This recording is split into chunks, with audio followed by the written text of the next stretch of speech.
Méditation du 6 avril. Ce n'est pas bon. La solitude est la première chose dont Dieu a dit qu'elle n'était pas bonne. Citation de John Milton. Que préférez-vous? Vivre là où vous respirez un air pur ou là où vous respirez un air pollué? Si on vous disait que vous pouvez manger tout ce que vous voulez parce que l'obésité n'était pas mauvaise, le croiriez-vous? Si on essayait de vous convaincre de boire de l'alcool sans restriction, y parviendrait-on? Nous savons quels comportements ont un impact négatif sur notre santé et nous les évitons. Mais de temps en temps, de nouvelles informations nous amènent à repenser certains concepts. Les chercheurs Julian Holt Lundstad et Timothy Smith ont mené une étude qu'on peut trouver dans Soledad y Aislamiento Social, Factores de riesgo de mortalidad.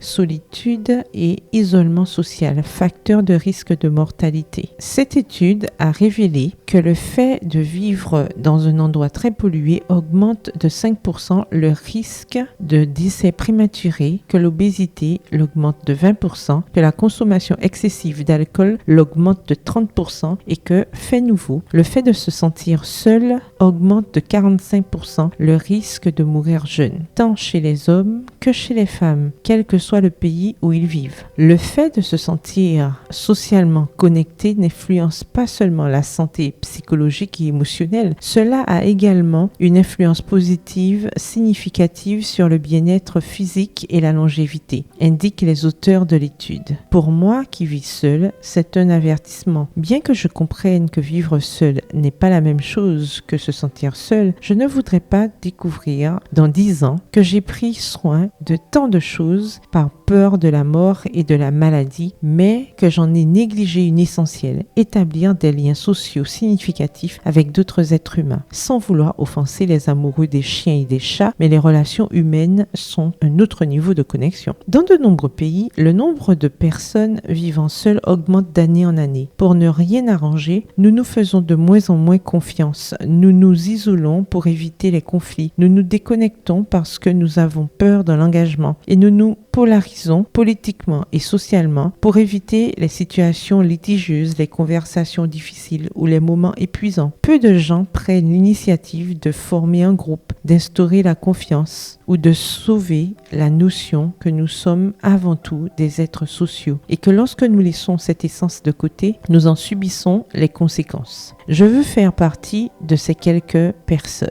Nous avons été créés pour nous connecter aux autres. C'est un principe d'une grande importance spirituelle. Nous avons besoin de familiarité, d'amitié, de camaraderie et de fraternité. Sans elle, notre vie est plus triste et plus courte. À bien y réfléchir, ce n'est pas si nouveau. La solitude a été la première chose que Dieu a déclarée comme n'étant pas bonne. Voir Genèse 2, le verset 18. La citation du jour se trouve dans Ecclésiaste 4, le verset 12 dans la version second 21. La corde à 3 fils ne se coupe pas facilement. Bonne journée, que l'Éternel vous bénisse.